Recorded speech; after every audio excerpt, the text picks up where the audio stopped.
Hey folks, it's Friday's market wrap up here at Top Gun Options TGO. I'm Matthew Buckley. My call sign is Wiz, and as we predicted on Monday that Friday was going to be pretty interesting with the president. Wednesday, he announced that he was going to launch some tariffs. Thursday, you didn't hear a word. Well, obviously yesterday all the liberals were frosting at the mouth that the IG report was out and cleared everybody. You have to know that half of this country is literally insane. I mean, hell, there was this disgusting whatever human being this woman was at the correspondence dinner. A poll of 71%, or a poll of her viewers at least, said 71% of liberals don't want peace with North Korea because Trump would take credit. This is it. Liberalism, folks, really is a mental disorder. The IG report was awful, and it was a lot worse, but it got redacted and ripped apart and everything like that. So the FBI, what are they going to do? They're going to go Starbucks next week. They're going to shut down for like a couple hours to have like training. There should be people being locked up and charged with sedition and treason. I've really had it, folks. I can't. It's just ridiculous. And buried in the IG report, in a footnote, it did say Hillary Clinton sent a TSSCI. There's top secret, folks, and then there's one level above top secret, SCI. How do I know? I had that clearance. If I had done that in the military, the Naval Investigative Service would have arrested me and my life would have been destroyed. Hillary Clinton, book tour. Folks, I'm telling you, our country, the silent majority of this country, which also believes in the Second Amendment, remembers what Thomas Jefferson said. A revolution every once in a while is not such a bad thing. If they don't start holding people equal under the law, we're going to do it for them.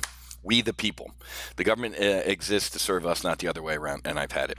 Anyway, folks, as predicted on Wednesday, I told you, hey, man, this is a sleeper story. Remember, we were in a live trading session. It was after the close on Wednesday. This came across my phone, Wall Street Journal. Trump's going to fire $50 billion worth of tariffs at China on Friday. And then I didn't hear a word in the media, anything. Nobody reported on this. And then this morning, the market's down 250 points. The Dow's down 250 on this shock. We knew about it Wednesday.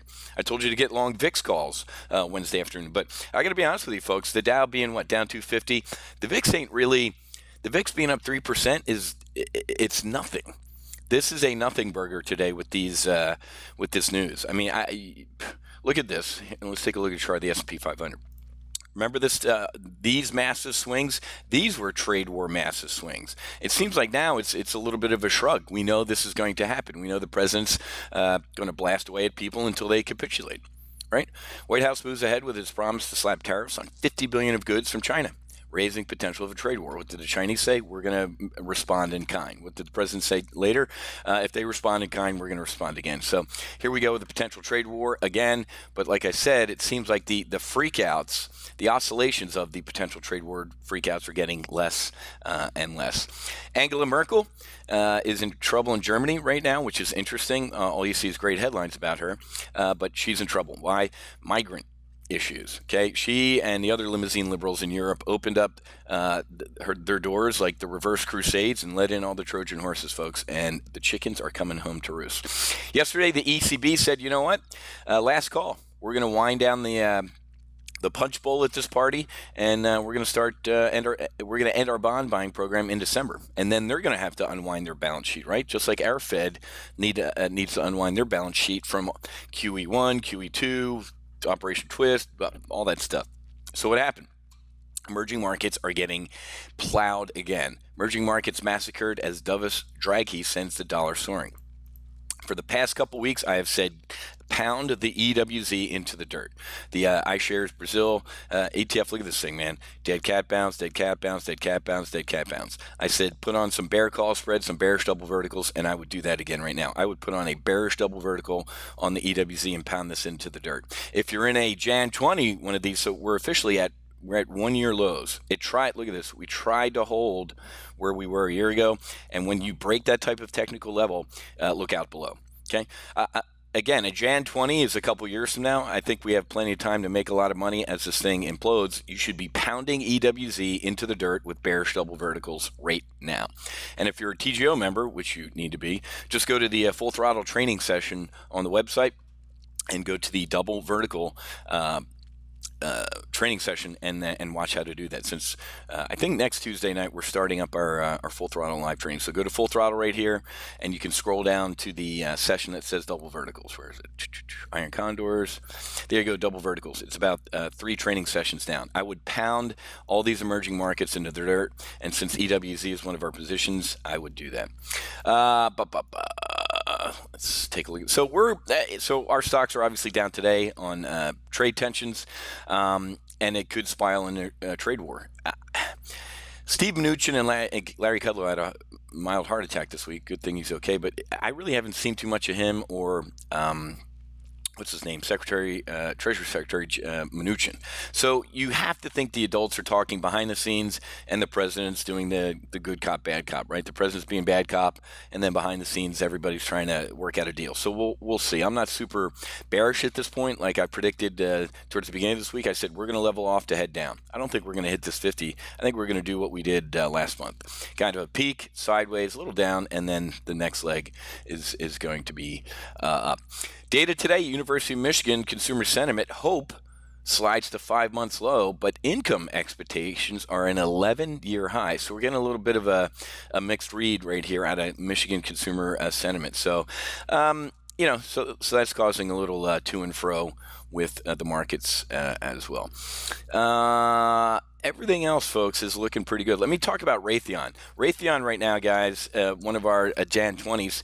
If, like I covered, I think it was yesterday in Analyze Your Trade, I said if Raytheon breaks 200, it's trying to hold this 200. If it breaks it today with some serious airspeed, get out of any of the bull put spreads. I would not stay in Raytheon. Now this is technical. This has zero to do with fundamentals. Right here is potential peace breaking out with North Korea, and right now it's a technical pullback. This has nothing to do with the fundamentals. If there is going to be peace with North Korea, it's going to be in years. It ain't going to be tomorrow, and Donald Trump's going to pivot to Iran and say you guys are next. And those dudes ain't worried about their survival, folks. I got to be honest with you. Kareem was some young guy, wants a McDonald's. That dude wants to live. He's lived in the West. He knows what we're all about. He doesn't want to get killed. The Iranian mullahs have no problem dying. If you don't know what the 12th Imam is, you need to Google it. The Iranian leaders think it's their job to hasten the arrival of the 12th Imam. How do they do that? And my call sign's Wiz. It's not Nostradamus. Listen to a little bit. Where's World War? Where's the end of the world start? It starts in the Middle East, and it sounds like Iran getting nuclear weapons it's biblical, folks, and Trump ain't going to let that happen. Raytheon is going to rebound again. We were literally in a live trade brief when the president left the Iran nuke deal, and we made $2,300 in 17 minutes as Raytheon went through the roof. Why? Because it sounded like a declaration of war. That little statement by the president as he did it live, I was like, I haven't heard since the fire and fury comment with North Korea something so bellicose. But look at a 1-year chart of Raytheon, 2-year, 5-year. You can't. This is just such a bullish chart, folks. The defense stocks ain't going anywhere. Peace, love, and understanding is not breaking out. And oh, by the way, China expanded their borders 600 miles into the middle of the Pacific. And last week, the president sent 2 of our naval vessels sailing right through the middle of it. What did China do? That's a declaration of war, and you do that again, and we're going to fire at you. You don't think the president's going to start poking China, unlike Barack Hussein Obama, who did nothing, right? He said he was going to pivot to Asia. Let me get out of the Middle East and pivot to Asia. He got out of the Middle East and Iraq, and he created ISIS, and he did nothing with China as they expanded their country. So net, what's this little rant about? This is a technical pullback on Raytheon. It has nothing to do with the fundamentals. This was fundamental right here. Oh, my God, peace, love, and understanding might be breaking out. Now it's pounding. It's kind of like Brazil. Folks, when things go down a hell of a lot faster than they go up. So when you see this, when you see a rollover like this, get bearish. Pound the hell out of it with a bear call spread, a bearish double vertical, whatever it is. But remember, this is a Jan 20 trade. Okay, as I'm pounding this with bearish double verticals and bear call spreads, what do I do with those profits? I buy more Jan 20s. It's a beautiful tactic, folks.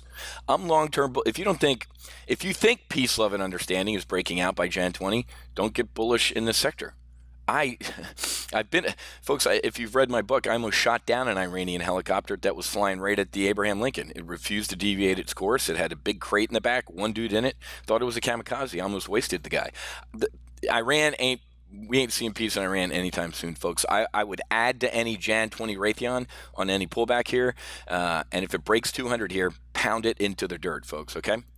Anyway, very interesting week. Like I said, let me leave you with this. The VIX ain't super freaking out right now, being up just 3.5% with the Dow down to 250. These oscillations on potential trade war things were interesting. They were fun to trade.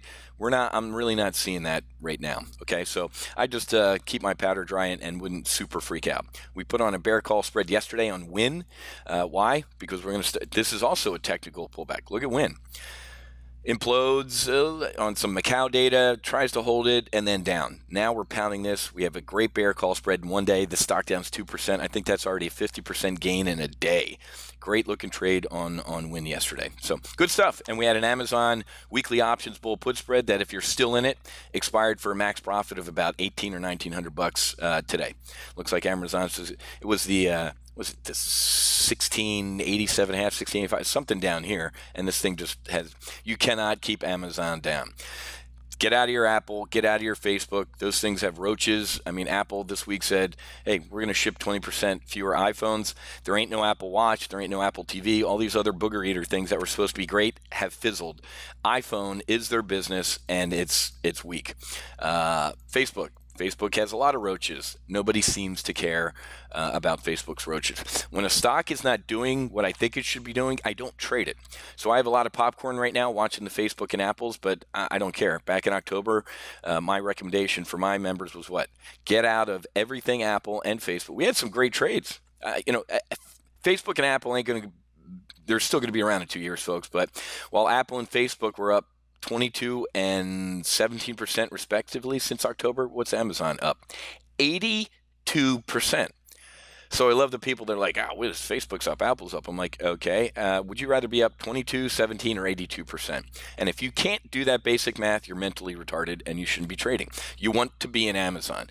Jeff Bezos has been as quiet as a church mouse through a lot of this privacy stuff and this and that, while Mark Zuckerberg and Tim Cook literally in 1 week ripped each other apart. They tried to be nice and limousine liberalish to each other, but I love when those people start eating each other. Amazon's where you need to be. Okay? All right, guys. Have a great rest of your day. Have a good Friday. I'm heading to my daughter Keely's cheerleading summer camp graduation today, and then I get to pick up my son Jack from Sea Cadet camp. He's been gone a week, and I love him, so that's going to be my Father's Day present. So all the fathers out there, keep up the great work. Have a great Sunday, and I'll see many of you at 1 o'clock in our weekly options live trade brief on Monday. Have a great weekend. We'll see you.